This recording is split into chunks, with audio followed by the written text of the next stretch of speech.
ಉತ್ತರ ಕರ್ನಾಟಕದ ಹೆಮ್ಮೆಯ ರೈತ ಧ್ವನಿ ಟಿವಿ ಚಾನೆಲ್, ಬೆವರಿಗೊಂದು ಭರವಸೆ. ರೈತ ಧ್ವನಿ ನ್ಯೂಸ್ಗೆ ಸ್ವಾಗತ. ಕಾರ್ಯಕರ್ತರು ಸೋಲು ಗೆಲುವನ್ನ ಸಮಚಿತ್ತದಿಂದ ಸ್ವೀಕಾರ ಮಾಡಿ.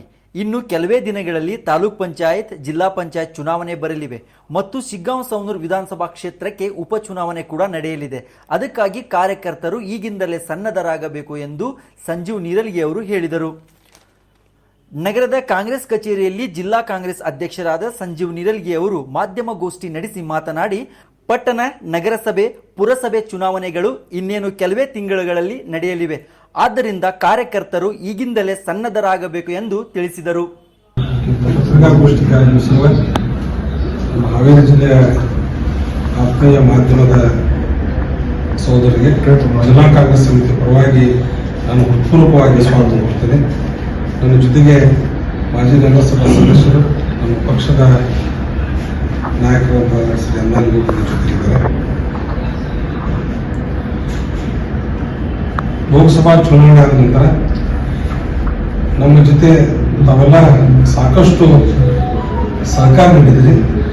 ಮೊಟ್ಟ ಮೊದಲಿಗೆ ನಾನು ಜಿಲ್ಲಾ ಕಾಂಗ್ರೆಸ್ ಅಧ್ಯಕ್ಷನಾಗಿ ತಮಗೆ ಜಿಲ್ಲಾ ಕಾಂಗ್ರೆಸ್ ಸಮಿತಿ ಪರವಾಗಿ ಅತ್ಯಂತ ಹೃದಯಪೂರ್ವಕವಾದಂತಹ ಕೃತಜ್ಞತೆಗಳನ್ನು ನಾನು ತಮಗೆ ಅರ್ಪಿಸ್ತೇನೆ. ಪ್ರತಿಯೊಂದು ಹಂತದಲ್ಲೂ ಸಹ ನಮ್ಮ ಪಕ್ಷದ ಸಾಧನೆಗಳನ್ನು, ನಮ್ಮ ಅಭ್ಯರ್ಥಿಯ ಪ್ರಚಾರ ಕಾರ್ಯವನ್ನು, ನಮ್ಮ ಪಕ್ಷದ ನಾಯಕರುಗಳ ಪ್ರಚಾರ ಸಭೆಗಳನ್ನು ತಾವು ಸಂಪೂರ್ಣವಾಗಿ ಮತ್ತು ಟಿವಿ ಮೀಡಿಯಾ ಇರ್ಬೋದು, ಪ್ರಿಂಟ್ ಮೀಡಿಯಾದ ಮಾಧ್ಯಮದ ಸೋದರರು ಸಾಕಷ್ಟು ಚೆನ್ನಾಗಿ ಪ್ರಚಾರ ಮಾಡಿ ನಮ್ಮ ಪಕ್ಷದ ಒಂದು ಬೆಳವಣಿಗೆಗೆ ಸಾಕಷ್ಟು ಸಹಕಾರ ನೀಡಿದಿರಿ. ಅದಕ್ಕಾಗಿ ಒಂದು ತಮ್ಮ ಕೃತಜ್ಞತೆಗಳನ್ನು ವಿಶೇಷವಾಗಿ ಅರ್ಪಿಸಲಿಕ್ಕೆ ಒಂದು ನಮ್ಮ ಮಾಧ್ಯಮದ ಗೋಷ್ಠಿಯನ್ನು ನಾನು ಕರೆದಿದ್ದೇನೆ. ಅದಕ್ಕೆ ನಾನು ಇನ್ನೊಮ್ಮೆ ನನ್ನ ಪಕ್ಷದ ಪರವಾಗಿ ಎಲ್ಲ ಆತ್ಮೀಯ ಸಹೋದರಿಗೆ ಹೃದಯಪೂರ್ವಕವಾದಂಥ ನನ್ನ ಕೃತಜ್ಞತೆಗಳನ್ನು ಮಟ್ಟದಲ್ಲಿ ಅರ್ಪಿಸ್ತೇನೆ. ಜೊತೆಗೆ ನಮ್ಮ ವಿಶೇಷವಾಗಿ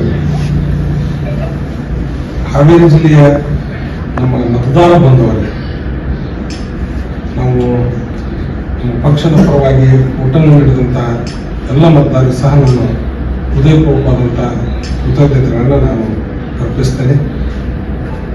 ಹಾಗೆಯೇ ಪಕ್ಷದ ಪರವಾಗಿ, ನಮ್ಮ ಅಭ್ಯರ್ಥಿ ಪರವಾಗಿ ಹಗಲು ರಾತ್ರಿ ದುಡಿದಂತಹ ನಮ್ಮ ಪಕ್ಷದ ಶಾಸಕರುಗಳು, ಮಾಜಿ ಶಾಸಕರುಗಳು, ಪಕ್ಷದ ಹಿರಿಯ ಮುಖಂಡರುಗಳು, ವಿಶೇಷವಾಗಿ ನಮ್ಮ ಪಕ್ಷದ ಆಧಾರ ಸ್ತಂಭಗಳಂತ ನಮ್ಮ ಕಾರ್ಯಕರ್ತರು ಮತ್ತು ನಮ್ಮ ಪದಾಧಿಕಾರಿಗಳು ಸಾಕಷ್ಟು ಶ್ರಮವಹಿಸಿದ್ದಾರೆ. ಅವ್ರಿಗೂ ಸಹ ಪಕ್ಷದ ನಮ್ಮ ಪರವಾಗಿ ಜಿಲ್ಲಾ ಕಾಂಗ್ರೆಸ್ ಪರವಾಗಿ ಅವರಿಗೆ ಹೃತ್ಪೂರ್ವಕವಾದಂಥ ಕೃತಜ್ಞತೆಗಳನ್ನು ಮತ್ತು ನಮ್ಮ ಅಭಿನಂದನೆಗಳನ್ನು ನಾನು ಅವರಿಗೆ ಅರ್ಪಿಸ್ತೇನೆ. ನಮ್ಮ ಕಾರ್ಯಕರ್ತರು ನಾವು ಸೋಲನ್ನು ಒಪ್ಪಿಕೊಂಡಿದ್ದೇವೆ. ಈ ಸೋಲಿಂದ ನಮ್ಮ ಪಕ್ಷದ ಕಾರ್ಯಕರ್ತರು, ಮುಖಂಡರು, ಪದಾಧಿಕಾರಿಗಳು ಯಾವುದೇ ರೀತಿ ವಿಚಲಿತರಾಗದೆ ಮುಂಬರುವ ಚುನಾವಣೆಗಳನ್ನ ಎದುರಿಸಲಿಕ್ಕೆ ಮತ್ತೆ ನಾವು ಸನ್ನದ್ಧರಾಗಬೇಕಂತ ನಾನು ಈ ಮೂಲಕ ನಮ್ಮ ಕಾರ್ಯಕರ್ತರಿಗೆ ಕರೆಯನ್ನು ಕೊಡ್ತೇನೆ. ಯಾಕಂದ್ರೆ ಒಂದು ಸೋಲು ಒಂದ್ಸಲ ನಮಗೆ ಬೇಜಾರು ಕೊಡುವ ಜೊತೆಗೆ ಪಕ್ಷದ ಚಟುವಟಿಕೆಗಳಲ್ಲಿ ತೊಡಗಿಸಿಕೊಳ್ಳಕ್ಕೆ ಆಸಕ್ತಿ ಬರೋದಿಲ್ಲ. ಹೀಗಾಗಿ ಕಾರ್ಯಕರ್ತರು ಯಾವುದೇ ಧೃತಿಗಳಿದೆ ಸೋಲು ಗೆಲುವನ್ನು ಸಮಚಿತ್ತದಿಂದ ಸ್ವೀಕಾರ ಮಾಡಿ ಇನ್ನು ಕೆಲವೇ ತಿಂಗಳಿನಲ್ಲಿ ತಾಲೂಕ್ ಪಂಚಾಯತ್ ಮತ್ತು ಜಿಲ್ಲಾ ಪಂಚಾಯತ್ ಚುನಾವಣೆಗಳು ಬರ್ತವೆ, APMC ಚುನಾವಣೆಗಳು ಬರ್ತವೆ. ಜೊತೆಗೆ ಹಾವೇರಿ ಜಿಲ್ಲೆಯ ಶಿಗ್ಗಾಂವ್ ಸವಣೂರು ವಿಧಾನಸಭಾ ಕ್ಷೇತ್ರದ ಉಪಚುನಾವಣೆ ಸಹ ಬರುವುದರಿಂದ ನಮ್ಮ ಕಾರ್ಯಕರ್ತರು ಮತ್ತೆ ಈಗಿಂದಲೇ ಸಂಘಟಿತರಾಗಬೇಕು. ಬರ್ತಕ್ಕಂಥ ಎಲ್ಲ ಚುನಾವಣೆಗಳು ಸಹ ನಾವು ಜಯಶೀಲರಾಗಲು ನಾವು ಮತ್ತೆ ಕಂಕಣಬದ್ಧರಾಗಿ ದುಡಿಲಿಕ್ಕೆ ಪ್ರಾರಂಭ ಮಾಡಬೇಕು. ಈ ಚುನಾವಣೆ ಸೋಲಿಂದ ಯಾರೂ ಧೃತಿಗಿಡಬಾರದು. ಮತ್ತೆ ತಯಾರಿ ಮಾಡಿಕೊಂಡು ಮತ್ತೆ ಬೂತ್ ಮಟ್ಟದಿಂದ ನಮ್ಮ ಪಕ್ಷದ ಚಟುವಟಿಕೆಗಳನ್ನು, ನಮ್ಮ ಮತದಾರ ಬಾಂಧವರಿಗೆ, ನಮ್ಮ ಪಕ್ಷದ ಸರ್ಕಾರದ ಸಾಧನೆಗಳನ್ನು ಮತದಾರರಿಗೆ ಇನ್ನೊಮ್ಮೆ ತಿಳಿಸುತ್ತಾ ನಮ್ಮ ಬರ್ತಕ್ಕಂಥ ಎಲ್ಲ ಚುನಾವಣೆಗಳನ್ನು ಸಹ ನಾವು ಅತ್ಯಂತ ಬಹುಮತದಿಂದ ನಾವು ಗೆಲ್ಲಕ್ಕೆ ಮತ್ತು ಜಿಲ್ಲಾ ಪಂಚಾಯತ್ ವಿಶೇಷವಾಗಿ ತಾಲೂಕ್ ಪಂಚಾಯತ್ ಗ್ರಾಮೀಣ ಮಟ್ಟದ ಕಾರ್ಯಕರ್ತರಿಗೆ ಸಾಕಷ್ಟು ಅವಕಾಶ ಇದೆ ಸ್ಪರ್ಧಿಸಲಿಕ್ಕೆ. ಆ ಕಾರಣದಿಂದ ಎಲ್ಲ ನಮ್ಮ ಕಾರ್ಯಕರ್ತರು ಸಹ ತಯಾರಾಗಬೇಕು. ಇನ್ನು 1 ವರ್ಷ 3 ತಿಂಗಳು 4 ತಿಂಗಳ ನಂತರ ಸಹ ನಮ್ಮ ನಗರಸಭೆ, ಪಟ್ಟಣ ಪಂಚಾಯತ್, ಪುರಸಭೆ ಚುನಾವಣೆಗಳು ಸಹ ಬರೋದ್ರಿಂದ ನಮ್ಮ ನಗರ ಮತ್ತು ಗ್ರಾಮಾಂತರ ಕಾರ್ಯಕರ್ತರು ಮತ್ತು ಯುದ್ಧಕ್ಕೆ ಸನ್ನದ್ಧರಾಗಲಿಕ್ಕೆ ನಾನು ಈ ಮೂಲಕ ನಾನು ಅವರಿಗೆ ವಿನಂತಿ ಮಾಡಿಕೊಳ್ತೇನೆ. ಜೊತೆಗೆ ನಮ್ಮ ಪಕ್ಷದ ನಾನು ಜಿಲ್ಲಾ ಕಾಂಗ್ರೆಸ್ ಅಧ್ಯಕ್ಷರಾದ ಅನೇಕ ನಮ್ಮ ಮುಂಚೂಣಿ ಘಟಕಗಳ ಅಧ್ಯಕ್ಷರು ಬದಲಾವಣೆ ಮಾಡಬೇಕಾಗಿದೆ. ಪಕ್ಷದ ನಮ್ಮ ಜಿಲ್ಲಾ ಕಾಂಗ್ರೆಸ್ ಘಟಕವನ್ನು ಪುನರ್ರಚಿಸಬೇಕಾಗಿದೆ. ಯಾರು ನಿಷ್ಕ್ರಿಯಾಗಿ ಕೆಲಸ ಮಾಡ್ತಾ ಇದ್ದಾರೆ ಅವರನ್ನು ತೆಗೆದು ಹುರುಪಿನಿಂದ ಕೆಲಸ ಮಾಡುವಂಥ ಕಾರ್ಯಕರ್ತರಿಗೆ ನಾವು ಅವಕಾಶ ಮಾಡಿಕೊಡ್ತೇವೆ ಅಂತ ನಮ್ಮ ಕಾರ್ಯಕರ್ತರಿಗೆ ಹೇಳಲಿಕ್ಕೆ ಇಚ್ಛೆ ಪಡ್ತೇನೆ. ಯಾರಿಗೆ ಆಸಕ್ತಿ ಇರುತ್ತೆ ಅವ್ರು ಮುಂದೆ ಬರಲಿಕ್ಕೆ ಸಾಧ್ಯ. ಯಾರು ನಿಷ್ಕ್ರಿಯರಾಗಿದ್ದಾರೆ ಅವರನ್ನ ತಕ್ಷಣವೇ ಬದಲಾವಣೆ ಮಾಡಿ ಹೊಸ ರೂಪವನ್ನು ಕೊಡಲಿಕ್ಕೆ ನಾವು ಈಗ ನಿರ್ಧಾರ ಮಾಡಿದ್ದೇವೆ ಜಿಲ್ಲಾ ಕಾಂಗ್ರೆಸ್ ಸಮಿತಿಗೆ. ಮತ್ತು ಮುಂದಿನ ದಿನ ನಮ್ಮ ಶ್ರಾವಣ ಮಾಸದಲ್ಲಿ ಜಿಲ್ಲಾ ಕಾಂಗ್ರೆಸ್ ಸಮಿತಿಯ ಹೊಸ ಕಟ್ಟಡಕ್ಕೆ ನಾವು ಪ್ರಾರಂಭ ಮಾಡ್ತಾ ಇದ್ದೇವೆ. ಕಾಯಿನಲ್ಲಿ ರೋಡಿನ 8 ಗುಂಟೆ ಜಾಗದಲ್ಲಿ ಜಿಲ್ಲಾ ಕಾಂಗ್ರೆಸ್ ಸಮಿತಿ ಕಟ್ಟಡ ಪ್ರಾರಂಭವಾಗ್ತದೆ. ಅದು ಸಹ ನಮಗೆ ಅತ್ಯಂತ ಒಂದು ಸಂತೋಷದ ವಿಷಯ. ಸ್ವಂತ ಕಟ್ಟಡ ಇರಲಿಲ್ಲ, ಈಗಾಗಲೇ 8 ಗುಂಟೆ ಜಾಗ ಇರೋದ್ರಿಂದ ಆ ಜಾಗೆಯಲ್ಲಿ ಒಂದು ಸುಭದ್ರ ಮತ್ತು ಸುಂದರವಾದಂಥ ಕಟ್ಟಡ ನಮ್ಮ ಕಾಂಗ್ರೆಸ್ ಕಚೇರಿ ನಿರ್ಮಾಣ ಮಾಡಲಿಕ್ಕೆ ನಾವು ಪ್ರಾರಂಭ ಮಾಡ್ತೀವಿ.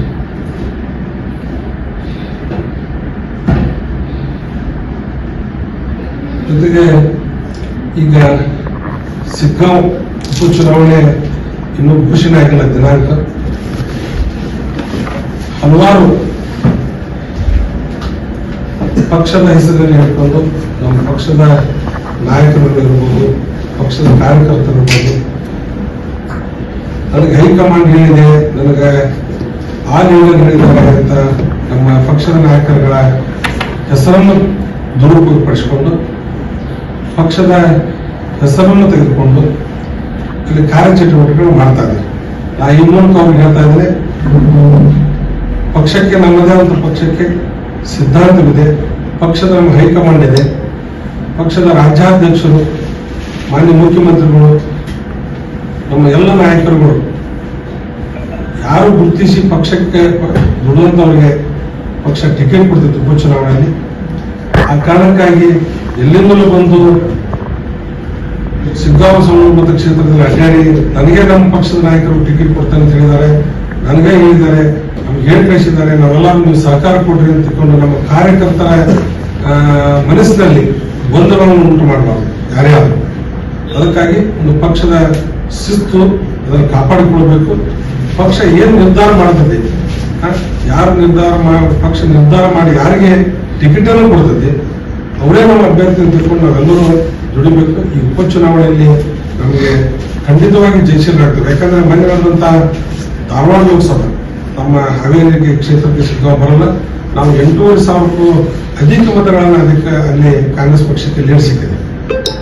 ವಿಶೇಷವಾಗಿ ನಾನು ಅಷ್ಟು ಲೀಡ್ ಕೊಟ್ಟಂತ ನಾನು ಸಿಗ್ಗಾಂವ್ ಸವಣೂರು ಕ್ಷೇತ್ರ ಮತದಾರ ಸಹ ನಾನು ಅಭಿನಂದನೆ ಸಲ್ಲಿಸ್ತೇನೆ. ಜೊತೆಗೆ ಈಗಾಗಲೇ ಹಲವಾರು ಪಕ್ಷದ ಕಾರ್ಯಕರ್ತರು ನನಗೆ ಟಿಕೆಟ್, ನಾನು ಈಗಾಗಲೇ ಹೇಳಿದಂಗೆ ನನಗೆ ಟಿಕೆಟ್ ಕೊಡ್ತೇನೆ ಅಂತ ಹೇಳಿದ್ದಾರೆ ಅಂತ ತಿಳ್ಕೊಂಡು ನಮ್ಮ ಪಕ್ಷದ ಹಿರಿಯ ನಾಯಕರು ಅಥವಾ ಪಕ್ಷದ ನಮ್ಮ ರಾಜ್ಯಾಧ್ಯಕ್ಷರ ಹೆಸರು ಇಟ್ಕೊಂಡು ಇನ್ನೊಬ್ಬ ನಾಯಕರ ಹೆಸರು ಇಟ್ಕೊಂಡು ಇವತ್ತು ಬಂದು ಅಲ್ಲಿ ಪಕ್ಷದ ಚಟುವಟಿಕೆಗಳಿಗೆ ತೊಡಗಿಸಿಕೊಳ್ತಿದ್ರೆ ಖಂಡಿತ ಇದನ್ನ ಮಾಡಬಾರದು. ಏನೇ ಮಾಡಿದ್ರು ಒಂದು ಪಕ್ಷದ ಚುನಾವಣೆ ಯಾರು ನಿಮ್ಗೆ ಗಮನಕ್ಕೆ ಬಂದಿದೆ, ಯಾರು ಬಂದಾಗ ಅವರು ಹೆಸರು ಹೇಳ್ಬೇಕು. ಇಬ್ರಾಹಿಂ ಮಗ ಅಂತ ಒಬ್ರು ಫೋನ್ ಮಾಡಿದ್ರು, ಇಬ್ರಾಹಿಂ ಮಗ. ಮತ್ತೆ ಕೆಲವು ಮಂದಿ ಇವತ್ತು ನಾನು ರಿಪೋರ್ಟ್ ಕೂಡ ಅಂತ ಹೇಳಿದ್ರಿ ನಮ್ಮ ಪಕ್ಷದಲ್ಲಿ ನಾನು ಬ್ಲಾಕ್ ಸಮಿತಿ ಅಧ್ಯಕ್ಷರಿಗೆ. ಈಗ ಆಕಾಂಕ್ಷಿಗಳು ಕ್ಷೇತ್ರದಲ್ಲಿ ಹೇಳ್ಕೊಂಡು ಪ್ರಚಾರ ಮಾಡಬಹುದಲ್ಲ? ಪ್ರಚಾರ ಮಾಡಬಹುದು, ಆದ್ರೆ ಒಂದು ಪಕ್ಷದ ಚೌಕಟ್ಟಿನಲ್ಲಿ ಕೆಲಸ ಮಾಡಿದೆ. ಒಂದು ಪಕ್ಷಕ್ಕೆ ಒಂದು ಸಿದ್ಧಾಂತ ಇರ್ತದೆ, ಶಿಸ್ತು ಇರುತ್ತೆ. ಆ ಶಿಸ್ತನ್ನು ಕಳ್ಕೋಬಾರ್ದು ಅಷ್ಟೇ. ಯಾರೇ ಅಡ್ಡಾಡ್ಲಿಕ್ಕೆ ಅವಕಾಶ ಇದೆ, ಆದ್ರೆ ನನಗೆ ಟಿಕೆಟ್ ಹೇಳ್ಬಿಟ್ಟಿದ್ದಾರೆ ಅಂತ ಹೇಳ್ಕೊಂಡು ಹೇಳೋದು ತಪ್ಪು ಅಂತ ಹೇಳಿದ್ರೆ, ನನಗೆ ಟಿಕೆಟ್ ಹೇಳ್ಬಿಟ್ಟಿದ್ದಾರೆ, ಪಕ್ಷದ ನಾಯಕರ ಹೆಸರು ಹೇಳ್ಬಿಡೋದು, ನನಗೆ ಇವರು ಸಿದ್ದರಾಮಯ್ಯ ಸಾಹೇಬ್ ಹೇಳಿ ಕಳಿಸ್ಬಿಟ್ಟಿದ್ದಾರೆ, ನನಗೆ ಡಿ ಕೆ ಶಿವಕುಮಾರ್ ಸಾಹೇಬ್ ಕಳಿಸ್ಬಿಟ್ಟಿದ್ದಾರೆ, ನನಗೆ ಟಿಕೆಟ್ ನನಗೆ ಕೊಡ್ತಾರೆ ಅನ್ನೋ ಮನೋಭಾವನೆ ಬೇಡ. ಅರ್ಜಿ ಕೊಡ್ಲಿ, ಅಡ್ಡಾಡಿ ಪಕ್ಷದಲ್ಲಿ ಸಂಘಟನೆಗೆ ತೊಡಗಿಸ್ಕೊಳ್ಳಿ, ನಮ್ಮ ಕಾರ್ಯಕರ್ತರನ್ನ ಉತ್ತಮಿಸಂತ ಕೆಲಸವನ್ನು ಅವ್ರು ಮಾಡಿ ಯಾರಾದ್ರೂ ಮಾಡಿ ನಮ್ಗೆ ಇನ್ನೂ ಸ್ವಾಗತ ಅದು. ಯಾಕಂದ್ರೆ ಪಕ್ಷ ಇನ್ನೂ ಸ್ವಲ್ಪ ಸಂಘಟನೆಗೆ ಗಟ್ಟಿ ಆಗ್ತದೆ. ಆದ್ರೆ ನಾಯಕನ ಹೆಸರನ್ನ ದುರುಪಯೋಗ ಮಾಡಬೇಕು. ನಾಯಕನ ಹೆಸರನ್ನ ದುರುಪಯೋಗ ಮಾಡ್ಕೊಳ್ಳೋದ್ರಿಂದ ನಾಯಕರಿಗೆ ಕೆಟ್ಟ ಹೆಸರು ಬರ್ತದೆ. ಯಾಕಂದ್ರೆ ಯಾರೇ ಬರಲಿ, ಒಂದು ಅಲ್ಲಿ ನಮ್ಮ ಬ್ಲಾಕ್ ಸಮಿತಿಗಳ ಅಧ್ಯಕ್ಷರುಗಳಿದ್ದಾರೆ, ಜಿಲ್ಲಾ ಕಾಂಗ್ರೆಸ್ ನಮ್ಮ ಅಧ್ಯಕ್ಷರುಗಳು, ನಾವೆಲ್ಲ ಪದಾಧಿಕಾರಿಗಳಿದ್ದೀವಿ, ಸಂಬಂಧಪಟ್ಟಂತ ಉಸ್ತುವಾರಿ ಮಂತ್ರಿಗಳು, ಶಾಸಕರುಗಳಿದ್ದಾರೆ, ಮತ್ತು ನಮಗೆ ಪಕ್ಷಕ್ಕೆ ನಮ್ಮದೇ ಆದಂತ ನಮಗೆ ಹೈಕಮಾಂಡ್ ಇದೆ. ಅವ್ರಿಗೆ ತಿಳಿಸಿ ಒಂದು ನಾವು ಈ ಕ್ಷೇತ್ರಕ್ಕೆ ನಾವು ಆಕಾಂಕ್ಷೆ ಇದನ್ನು ತಿಳ್ಕೊಂಡು ಅಡ್ಡಾಡಿದ್ರೆ ಪಕ್ಷಕ್ಕೆ ಇದು ಬರ್ತದೆ. ಸರ್, ಟಿಕೆಟ್ ಮುಸ್ಲಿಮರ ಟಿಕೆಟ್ ಸರ್, ಪಕ್ಷ ಅದನ್ನ ನಿರ್ಧಾರ ಮಾಡ್ತದೆ. ಪಕ್ಷ ಇವತ್ತು ಯಾರೇ ಕೊಟ್ಟರು ಈ ಸಲ ನಮ್ಮ ಪಕ್ಷ ನಮ್ಗೆ ಗೆಲುವಾಗ್ತದೆ ಸರ್. ನೀವು ಆಕಾಂಕ್ಷೆ ಸರ್? ನಾನು ಒಬ್ಬ ಆಕಾಂಕ್ಷಿ, ಬಟ್ ನಾವು ಹೋದ ಸಲ ಟಿಕೆಟ್ ಕೇಳಿದ್ವಿ, ಈ ಸಲ ಕೇಳ್ತೇವೆ, ಟಿಕೆಟ್ ಕೇಳ್ತೇವೆ. ಸಾರ್ವತ್ರಿಕ ವಿಧಾನಸಭಾ ಚುನಾವಣೆ ಟಿಕೆಟ್ ಕೇಳೋದು ಬೇರೆ ಆಗುತ್ತಾ, ಬೈ ಎಲೆಕ್ಷನ್ ಟೈಮ್ ಟಿಕೆಟ್ ಕೇಳೋದು ಬೇರೆ ಆಗ್ತದೆ? ಈ ಸಲ ಇಡೀ ಸರ್ಕಾರನ ಬಂದು ಬೈ ಎಲೆಕ್ಷನ್ ಅಲ್ಲಿ ತೊಡಕೊಳ್ತದೆ. ಸೊ ಆಶಾ ಮನೋಭಾವನೆಯನ್ನು ತಾವು ಟಿಕೆಟ್ ಕೇಳ್ತಿದ್ದೀರಿ ಅಂತ ಒಂದು ಇಂಟರ್ನಲ್ ಮಾಹಿತಿ. ಹಂಗೇನಿಲ್ಲ ಸರ್, ನಾನು ಹೋದ ಸಲ ಟಿಕೆಟ್ ರೇಸ್ನಲ್ಲಿದ್ದೆ. ಈ ಸಲ ನಮ್ಮ ಪಕ್ಷದ ಅಧ್ಯಕ್ಷರಿಗೆ ಅವ್ರಿಗೆ ತಿಳಿಸಿ ಅವರು ಆಯ್ತಪ್ಪ ಒಂದು ಪ್ರಯತ್ನ ನೀನು ರೇಸ್ನಾಗ ನಮ್ಗೆ ಅವಕಾಶ ಮಾಡಿಕೊಡ್ತೀವಿ ಅಂದ್ರೆ ಬರುತ್ತೇವೆ ನಾವು ಅಷ್ಟೇ. 6ನೇ ತಾರೀಕು ಎಲೆಕ್ಷನ್ ರಿಸಲ್ಟ್ ಬಂದು 6ನೇ ತಾರೀಕಿಗೆ ಧನ್ಯವಾದ ಹೇಳಬಹುದು. 17ನೇ ತಾರೀಕು ಧನ್ಯವಾದ ಹೇಳಿದ್ದು ಕಾರಣ ಇದು ಅಂತ ತಡವಾದ ನಾನು ಊರಲ್ಲಿ ಇರಲಿಲ್ಲ, ಸ್ವಲ್ಪ ಹಲವಾರು ನಮಗೂ ಸ್ವಲ್ಪ ಬೇಜಾರಾಗಿತ್ತು, ಸೋಲು ನಮ್ಗೊಂದು ಸ್ವಲ್ಪ ಬೇಜಾರು ಅನಿಸ್ತದೆ. ನಿಮ್ಗೆಲ್ಲರಿಗೂ ವಿಶೇಷವಾದ ಧನ್ಯವಾದಗಳು. ಸೋಲಿಗೆ ಪ್ರಮುಖ ಮುಖಂಡರೇ ಕೆಲವೊಂದು ಕಾರಣ ಆಗಿದ್ದಾರೆ. ಇನ್ನೊಂದು ಕ್ಷೇತ್ರದಲ್ಲಿ ತುಂಬಾ ಲೀಡ್ ಕೊಡಿಸಿದ್ದಾರೆ ಅವರೇ, ಅದೇ ಕಾರಣಕ್ಕೆ ಅವರು ಬಲಿಪಶು ಮಾಡಿದ್ದಾರೆ ಅಂತ ಅನ್ಸುತ್ತೆ ಸರ್. ಎಲ್ಲ ನಮ್ಮ ಪಕ್ಷದ ಓಡು ಶಾಸಕರು ಮತ್ತು ಸಿಗಟ್ಟಿಯ ಎಲ್ಲ ನಮ್ಮ ಮಾಜಿ ಶಾಸಕರು, ವಿಶೇಷವಾಗಿ ನಮ್ಮ ಎಚ್ ಎ ಪಾಟೀಲ್ ಸಾಹೇಬರು ಮತ್ತು ಶಿವನ್ ಪಾಟೀಲ್ ಸಹ ಅಲ್ಲಿ ದೂರಿದ್ರು ಸಹ ಪ್ರತಿನಿತ್ಯ ಅವರ ಪೂರ್ಣ ಸಂಭಾಷಣೆ ಸಂಪರ್ಕ ನಮ್ಮ ಪಕ್ಷದ ಎಲ್ಲ ನಾಯಕರುಗಳು ಅತ್ಯಂತ ಪ್ರಾಮಾಣಿಕತೆಯಿಂದ ಇವತ್ತು ಕೆಲಸ ಮಾಡಿದ್ದಾರೆ. ನಾವು ಎಲ್ಲ ತಪ್ಪಿದ್ದೇವೆ ಅಂತ ತಿಳ್ಕೊಂಡು ನಾವು ಎಲ್ಲ ಕ್ಷೇತ್ರಗಳಲ್ಲಿ ನಾಳೆಯಿಂದ ಆಹ್ವಾನೋತ್ತರ ಸಭೆಯನ್ನು ನಾವು ಈಗಾಗಲೇ ಕರೆದಿದ್ದೀವಿ. ನಾಳೆ ಮುಂಜಾನೆ 11 ಗಂಟೆಗೆ ರಾಣೇಬೆನ್ನೂರಲ್ಲಿ ಆಹ್ವಾನೋತ್ತರ ಸಭೆ ಇದೆ, 4 ಗಂಟೆಗೆ ಹನಗಲ್ನಲ್ಲಿ ಆಹ್ವಾನೋತ್ತರ ಸಭೆ ಇದೆ. ತದನಂತರ ಮುಂದಿನ ಶನಿವಾರ ಹಿರೇಕೆರೂರಲ್ಲಿ ಮುಂಜಾನೆ 11 ಗಂಟೆಗೆ, 4 ಗಂಟೆಗೆ ಬ್ಯಾಡಿಗೆ ಇದೆ. ಸಂಡೇ ಭಾನುವಾರ ಹಾವೇರಿಯಲ್ಲಿ ನಾವು ಆಹ್ವಾನೋತ್ತರ ಸಭೆ ಕರೆದಿವಿ. ಆ ಆಹ್ವಾನೋತ್ತರ ಸಭೆಯಲ್ಲಿ ನಾವು ಚಿಂತನೆ ಮಂಥನ ಮಾಡಿದ್ವಿ, ಎಲ್ಲಿ ನಾವು ತಪ್ಪಿದ್ದೀವಿ, ನಮ್ಮ ಸರ್ಕಾರದ ಗ್ಯಾರಂಟಿ ಯೋಜನೆಗಳು ಎಲ್ಲವನ್ನೂ ಕೊಟ್ಟರು ಸಹ ನಾವು ಯಾಕೆ ಗೆಲ್ಲಲ್ಲ ಅನ್ನೋದು, ನಮ್ಮ ಏನಾದರೂ ತಪ್ಪು ತಡೆ ನಮ್ಮ ನಾಯಕರುಗಳಿಂದ ಆಗಿದ್ರೆ, ನಮ್ಮ ಕಾರ್ಯಕರ್ತರಾಗಿದ್ರೆ ಅದೆಲ್ಲವನ್ನು ತಿದ್ದು ಕೆಲಸ ಅಂತ ಮಾಡಿಕೊಂಡು ನಾವು ಮುಂದಿನ ಚುನಾವಣೆ ಎದುರಿಸಬೇಕು. ಆಗ ನಾವು ಮುಂಚೆ ಯಾರು ನಮ್ಮ ಕಾರ್ಯಕರ್ತರು ತುದಿಗಾಡಬಾರ್ದು. ಈ ಸೋಲಿನ ಹೊಣೆಗೆ ಹೊರಗೆ ನೀವು ಹೋಗ್ತೀರಾ, ಉಸ್ತುವಾರಿ ಸಚಿವರು ಯಾರು ಸೋಲಿನ ಹೊಣೆಯನ್ನು ನಾವು ಪಕ್ಷದ ಹೊರ್ತೇವೆ. ನಾನು ಮಧ್ಯಂತರವಾಗಿ ನಾನು ಜವಾಬ್ದಾರಿ ತಗೊಂಡೆ. ನಾವು ಒನ್ನಾಪ್ತಿ ಹೊಣೆಗಾರ, ನಾವು ಅಧ್ಯಕ್ಷರಾಗಿ ಒನ್ನಾಪ್ತ ಹೊಣೆಗಾರರೇ. ಆದರೆ ಇದನ್ನ ಸಾಮೂಹಿಕವಾಗಿ ತಗೊಂತೇವೆ. ಯಾಕಂದ್ರೆ ಸಾಮೂಹಿಕ ನಾಯಕತ್ವದಲ್ಲಿ ನಾವು ಚುನಾವಣೆ ಮಾಡಿದ್ವಿ. ಸೋಲೆ ಹೀಗಾಗಿ ನಾವೆಲ್ಲ ತಾಲೂಕುಗಳಲ್ಲಿ ಆಹ್ವಾನೋತ್ತರ ಸಭೆಯನ್ನು ಈಗ ಕರೆದಿದ್ದೇವೆ. ಈಗ 4 ಚುನಾವಣೆಯಲ್ಲಿ ಕೂಡ ಸೋಲಿಗೆ ಎಚ್ ಕೆ ಪಾಟೀಲ್ ನೇರವಾಗಿ ಕಾರಣ. ಯಾಕಂದ್ರೆ ಪ್ರತಿ ಸಲನೂ ಕೂಡ ಅವರು ಪಕ್ಷದ ವಿರುದ್ಧವಾಗಿಯೇ ಮಾಡ್ತಾರೆ, ಹೊಂದಾಣಿಕೆ ಮಾಡ್ತಿರ್ತಾರೆ ಅಂತ ಕಾರ್ಯಕರ್ತ ಆರೋಪ ನೇರವಾಗಿರೋದು. ನಮ್ಮ ಎಚ್ ಎ ಪಾಟೀಲ್ ಸಾಹೇಬರು ನಮ್ಮ ಪಕ್ಷದ ಹಿರಿಯ ನಾಯಕರು, ಅದರಲ್ಲೂ ವಿಶೇಷವಾಗಿ ನಮ್ಮ ಉತ್ತರ ಕರ್ನಾಟಕದ ಎಲ್ಲ ಜನರ ಮನಸ್ಸನ್ನ, ಎಲ್ಲ ಶಾಸಕರ ಮನಸ್ಸನ್ನು ಗೆದ್ದವರು. ಯಾರು ಮಾಡಲ್ಲ, ಯಾಕಂದ್ರೆ ಅವರು ಒಂದೇ ಕ್ಷೇತ್ರ ಅಂತಲ್ಲ, ಎಲ್ಲ ಕ್ಷೇತ್ರಗಳಲ್ಲಿ ಸಹ ಕೂಡ ನೇರವಾಗಿ ಗೌರವಧನ ಆರೋಪ ಮಾಡಿದ್ರು 2010. ಕಾರಣ ಆಗಿದ್ದಾರೆ. ಇನ್ನೊಂದು ಕ್ಷೇತ್ರದಲ್ಲಿ ತುಂಬಾ ಲೀಡ್ ಕೊಡಿಸಿದ್ದಾರೆ ಅವರೇ, ಅದೇ ಕಾರಣಕ್ಕೆ ಅವರು ಬಲಿಪಶು ಮಾಡಿದ್ದಾರೆ ಅಂತ ಅನ್ಸುತ್ತೆ ಸರ್. ಎಲ್ಲ ನಮ್ಮ ಪಕ್ಷದ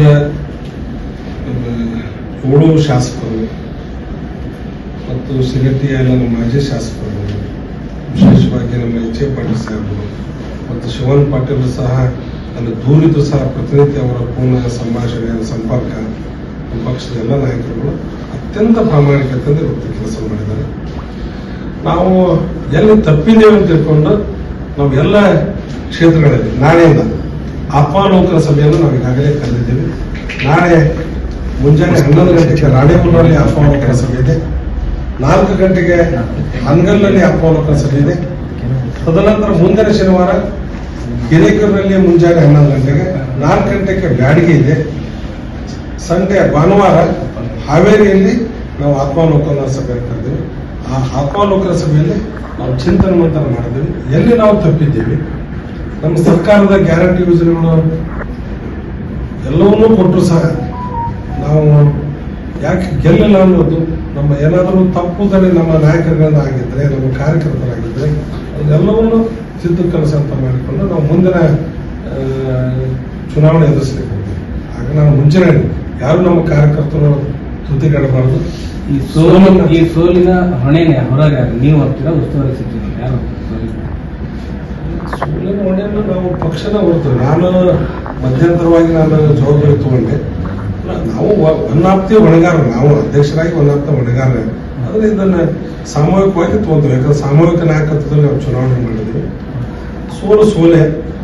ಹೀಗಾಗಿ ನಾವೆಲ್ಲ ತಾಲೂಕುಗಳಲ್ಲಿ ಆತ್ಮಾವಲೋಕನ ಸಭೆಯನ್ನ ಈಗ ಕರೆದಿದ್ದೇವೆ. ಈಗ 4 ಚುನಾವಣೆಯಲ್ಲಿ ಕೂಡ ಸೋಲಿಗೆ ಎಚ್ ಕೆ ಪಾಟೀಲ್ ನೇರವಾಗಿ ಕಾರಣ. ಯಾಕಂದ್ರೆ ಪ್ರತಿ ಸಲನೂ ಕೂಡ ಅವರು ಪಕ್ಷದ ವಿರುದ್ಧವಾಗಿಯೇ ಮಾಡ್ತಾರೆ, ಹೊಂದಾಣಿಕೆ ಮಾಡ್ತಿರ್ತಾರೆ ಅಂತ ಕಾರ್ಯಕರ್ತರ ಆರೋಪ ನೇರವಾಗಿರೋದು. ನಮ್ಮ ಎಚ್ ಕೆ ಪಾಟೀಲ್ ಸಾಹೇಬರು ನಮ್ಮ ಪಕ್ಷದ ಹಿರಿಯ ನಾಯಕರು, ಅದರಲ್ಲೂ ವಿಶೇಷವಾಗಿ ನಮ್ಮ ಉತ್ತರ ಕರ್ನಾಟಕದ ಎಲ್ಲ ಜನರ ಮನಸ್ಸನ್ನು, ಎಲ್ಲ ಶಾಸಕರ ಮನಸ್ಸನ್ನು ಗೆದ್ದವರು. ಯಾರು ಮಾಡಲ್ಲ, ಯಾಕಂದ್ರೆ ಅವರು ಒಂದೇ ಕ್ಷೇತ್ರ ಅಂತಲ್ಲ, ಎಲ್ಲ ಕ್ಷೇತ್ರಗಳಲ್ಲಿ ಸಹ ಕೂಡ ನೇರವಾಗಿ ಅವ್ರ ವಿರುದ್ಧ ಆರೋಪ ಮಾಡಿದ್ರು 2017. ಎಚ್ ಕೆ ಪಾಟೀಲ್ ಸಾಹೇಬರು ಯಾವ ಕಾಲಕ್ಕೂ ಕಾರಣಕರ್ತರಲ್ಲ. ಅವರು ಸಹ ಬಹಳ ಈ ಸಲ ಅತ್ಯಂತ ಶ್ರದ್ಧೆ ಪ್ರಾಮಾಣಿಕತೆ ಕೆಲಸ ಮಾಡಿದ್ರು. ಪ್ರತಿಯೊಂದು ಹಂತದಲ್ಲಿ ಅವರ ಒಂದು ಮಾರ್ಗದರ್ಶನದಲ್ಲಿ ಆಗಿದೆ.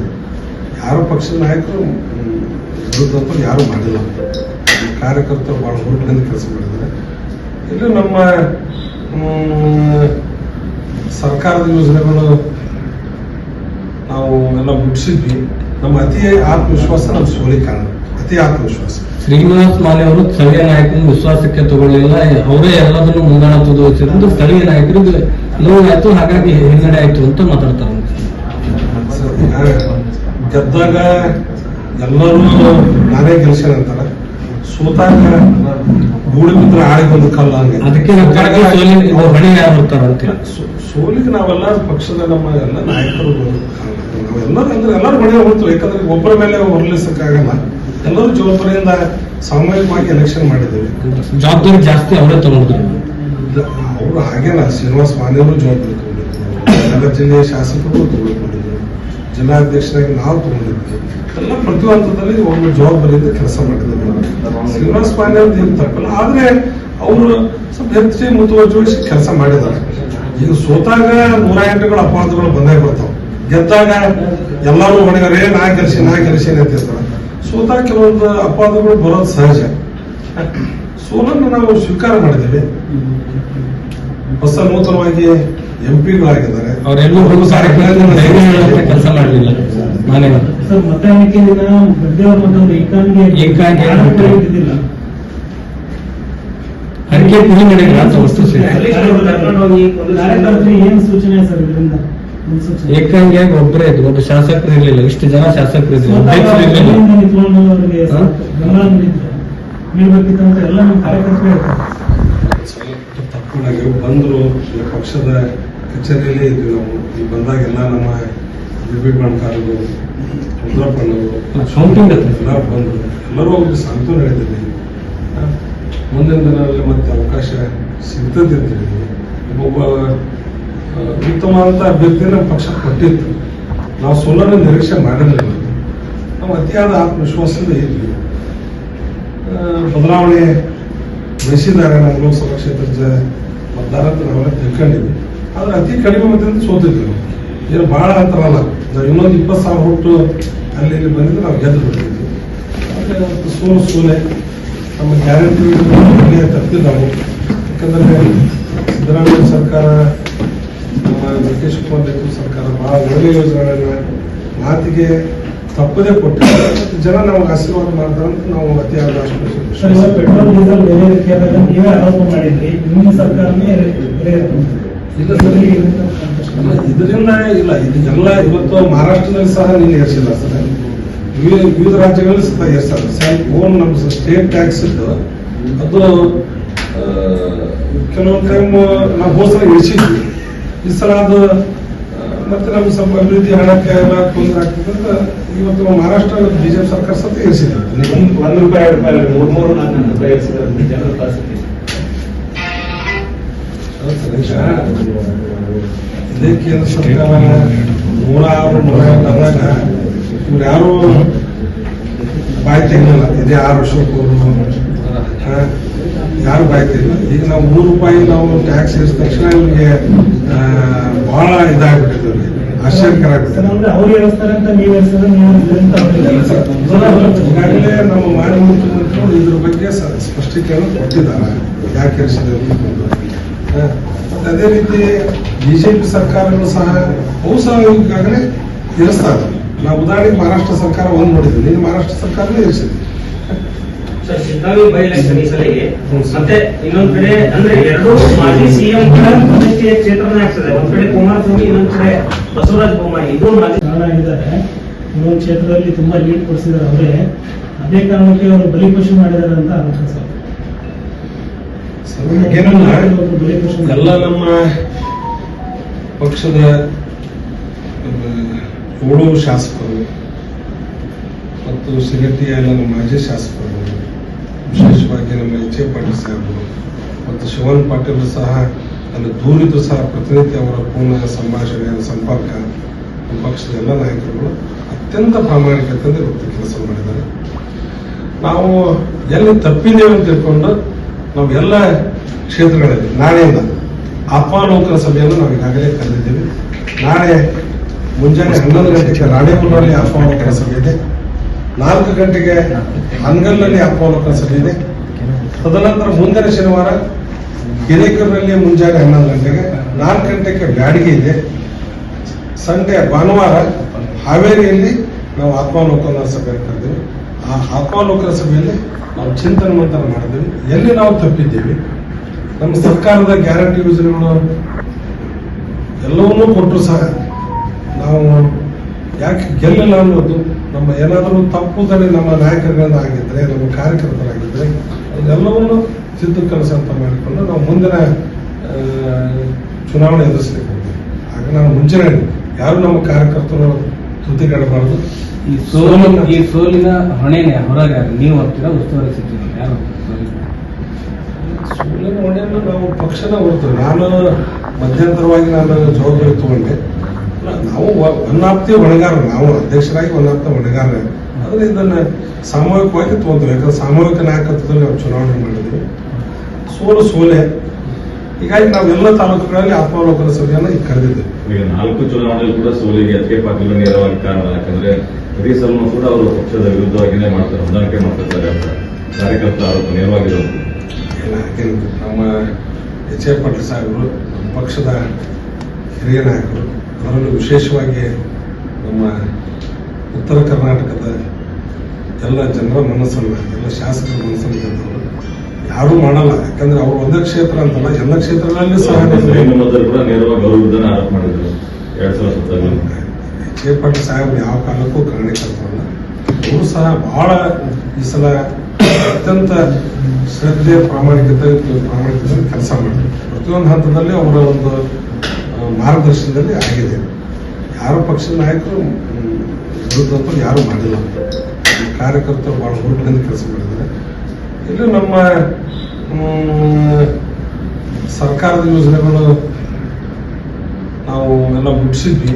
ನಮ್ಮ ಅತಿ ಆತ್ಮವಿಶ್ವಾಸ ನಮ್ಮ ಸೋಲಿಗೆ ಕಾರಣ, ಅತಿ ಆತ್ಮವಿಶ್ವಾಸ. ಶ್ರೀನಿವಾಸ್ ಮಾಲೆ ಅವರು ಸ್ಥಳೀಯ ನಾಯಕರನ್ನು ವಿಶ್ವಾಸಕ್ಕೆ ತಗೊಳ್ಳಿಲ್ಲ, ಅವರೇ ಎಲ್ಲದನ್ನು ಮುಂದಾಳತ್ವದ ವಹಿಸಿದ್ರು. ಸ್ಥಳೀಯ ನಾಯಕರಿಗೆ ನೋವಾಯ್ತು, ಹಾಗಾಗಿ ಹಿನ್ನಡೆ ಆಯ್ತು ಅಂತ ಮಾತಾಡ್ತಾರೆ.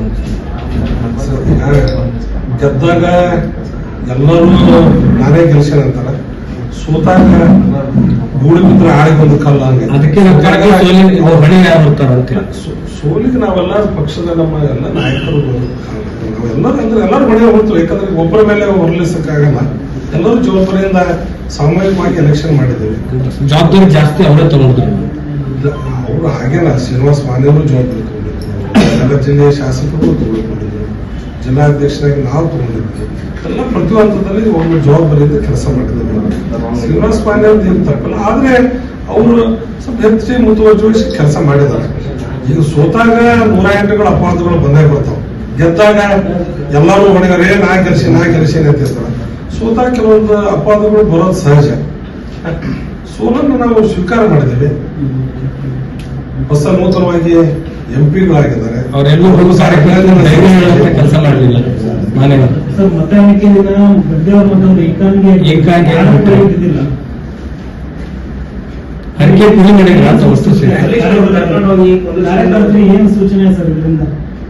ಏಕಾಂಗಿಯಾಗಿ ಒಬ್ಬರೇ ಇದ್ರು, ಒಬ್ಬ ಶಾಸಕರು ಇರ್ಲಿಲ್ಲ. ಇಷ್ಟು ಜನ ಶಾಸಕರು ಇದ್ರು, ನಿಂತ್ಕೊಂಡು ಅವರಿಗೆ ಬೆಂಬಲ ನೀಡಬೇಕಿತ್ತಂತ ಎಲ್ಲ ನಮ್ಮ ಕಾರ್ಯಕರ್ತರು ತಪ್ಪು ಬಂದ್ರು. ಪಕ್ಷದ ಕಚೇರಿಯಲ್ಲೇ ಇದ್ವಿ ನಾವು. ಈಗ ಬಂದಾಗೆಲ್ಲ ನಮ್ಮ ಬಣಕಾರರು, ರುದ್ರಪ್ಪನವರು ಎಲ್ಲ ಬಂದರು. ಎಲ್ಲರೂ ಅವ್ರಿಗೆ ಸಾಂತ್ವನ ಹೇಳಿದ್ದೀವಿ. ಮುಂದಿನ ದಿನಗಳಲ್ಲಿ ಮತ್ತೆ ಅವಕಾಶ ಸಿಗ್ತದಿರ್ತೀವಿ. ಒಬ್ಬ ಉತ್ತಮ ಅಂತ ಅಭ್ಯರ್ಥಿನ ಪಕ್ಷ ಕೊಟ್ಟಿತ್ತು. ನಾವು ಸೋಲನ್ನು ನಿರೀಕ್ಷೆ ಮಾಡಿರಲಿಲ್ಲ. ನಾವು ಅತಿಯಾದ ಆತ್ಮವಿಶ್ವಾಸದಿಂದ ಇದ್ವಿ. ಬದಲಾವಣೆ ಬಯಸಿದ್ದಾರೆ ನಮ್ಮ ಲೋಕಸಭಾ ಕ್ಷೇತ್ರದ ಮತದಾರ ಅಂತ ನಾವೆಲ್ಲ ತಿಳ್ಕೊಂಡಿದ್ವಿ. ಆದ್ರೆ ಅತಿ ಕಡಿಮೆ ಮತದಿಂದ ಸೋತಿದ್ವಿ ನಾವು. ಏನು ಭಾಳ ಅಂತಾರಲ್ಲ, ನಾವು ಇನ್ನೊಂದು 20,000 ಹೊಟ್ಟು ಅಲ್ಲಿ ಇಲ್ಲಿ ಬಂದಿದ್ದು ನಾವು ಗೆದ್ದು ಬಿಡ್ತಿದ್ವಿ. ಆದರೆ ಅವತ್ತು ಸೋಲೆ ನಮ್ಮ ಗ್ಯಾರಂಟಿ ತಪ್ಪಿದ್ದು ನಾವು. ಯಾಕಂದರೆ ಸಿದ್ದರಾಮಯ್ಯ ಸರ್ಕಾರ, ನಮ್ಮ ನಿತೀಶ್ ಕುಮಾರ್ ನೇತೃತ್ವದ ಸರ್ಕಾರ ಭಾಳ ಒಳ್ಳೆಯ ಯೋಜನೆಗಳನ್ನ ಮಾತಿಗೆ ತಪ್ಪದೇ ಕೊಟ್ಟಿದ್ದಾರೆ. ಜನ ನಮಗೆ ಆಶೀರ್ವಾದ ಮಾಡ್ತಾರೆ ಅಂತ ನಾವು ಅತಿಯಾದ ಪೆಟ್ರೋಲ್ ಡೀಸೆಲ್ ಬೆಲೆ ಏರಿಕೆ ನೀವೇ ಆರೋಪ ಮಾಡಿದ್ರಿ, ನಿಮ್ಮ ಸರ್ಕಾರನೇ ಇದರಿಂದ ಇಲ್ಲ. ಇದೆಲ್ಲ ಇವತ್ತು ಮಹಾರಾಷ್ಟ್ರದಲ್ಲಿ ಸಹ ನೀನು ಏರಿಸಿಲ್ಲ ಸರ್, ವಿವಿಧ ರಾಜ್ಯಗಳಲ್ಲಿ ಸಹ ಏರ್ಸ್ತಾರೆ. ಓನ್ ನಮ್ಮ ಸ್ಟೇಟ್ ಟ್ಯಾಕ್ಸ್ ಇದ್ದು ಅದು ಕೆಲವೊಂದು ಟೈಮ್ ನಾವು ಹೋದ ಇಳಿಸಿದ್ವಿ.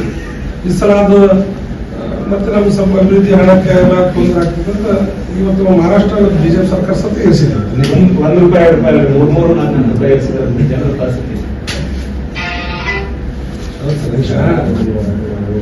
ಇದೇ ಕೇಂದ್ರ ಸರ್ಕಾರ 106, 108 ಆದಾಗ ಇವ್ರು ಯಾರು ಬಾಯಿ ತೆಗಿಲ್ಲ. ಇದೇ 6 ವರ್ಷಕ್ಕೂ ಯಾರು ಬಾಯಿ ತೆಗಿಲ್ಲ. ಈಗ ನಾವು ₹3 ನಾವು ಟ್ಯಾಕ್ಸ್ ಏರಿಸಿದ ತಕ್ಷಣ ಇವ್ರಿಗೆ ಬಹಳ ಇದಾಗ್ಬಿಟ್ಟಿದ್ವಿ, ಆಶ್ಚರ್ಯಕರ ಆಗ್ಬಿಟ್ಟಿದೆ. ಅವ್ರು ಏರಿಸ್ತಾರೆ ಅಂತ ನೀವು ಈಗಾಗಲೇ ನಮ್ಮ ಮಾನ್ಯ ಮುಖ್ಯಮಂತ್ರಿಗಳು ಇದ್ರ ಬಗ್ಗೆ ಸ್ಪಷ್ಟೀಕರಣ ಕೊಟ್ಟಿದ್ದಾರೆ, ಯಾಕೆ ಏರಿಸಿದ್ರು.